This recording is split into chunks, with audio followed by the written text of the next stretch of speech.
I wish আমি আপনাদের সবাইকে রাতের বেলা এই ফুলটার ঘ্রাণটা দেখার জন্য আমার বাসা পর্যন্ত নিয়ে আসতে পারতাম। হঠাৎ করে জানালার পাশেই আসলাম পর্দাগুলো নামানোর জন্য, রাত হয়ে গেছে। তো এতদিন আমি আর খেয়াল করিনি আমার এই ফুলগুলোতে এত সুন্দর একটা ঘ্রাণ আছে, পুরা বেলি ফুলের। এবং এটা একদমই বেলি ফুলেরই ঘ্রাণ। যাদের বাসায় আছে বা এই ফুলগুলা ইউকেতে কেউ কিনছেন, তারা প্লিজ রাতের বেলা চেক করে দেখেন, এত সুন্দর ঘ্রাণ। মানে আমি লাস্ট কিছুদিন ধরে মনে মনে ভাবি যে এই ফুলগুলো ফোটার পরে বাসায় ঘ্রাণটা কোন দিক থেকে, বাট ফুলগুলোর যে ঘ্রাণ এত স্ট্রংলি বেলি ফুলের আমি বুঝতে পারিনি। তো আজকে আমি জানালার পাশে এসে খুবই সারপ্রাইজড। মাশাআল্লাহ মাশাআল্লাহ, এত সুন্দর ঘ্রাণ।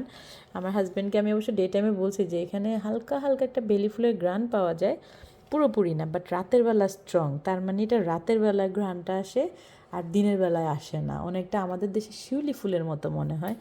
আমি ইভেন জানি না এখানে কি বলে, আমি যদি আবার নামটা লিখে নামের যে নেম প্লেটটা রেখে দিছি। তো এই নাম দিয়ে আপনারা যদি কেউ অনলাইনে অর্ডার করে নিতে পারেন, নিয়ে নিন। অসম্ভব সুন্দর, স্পেশালি এটা ক্রিসমাস টাইমে ইউকেতে বেশিরভাগ মার্কেটে পাওয়া যায়।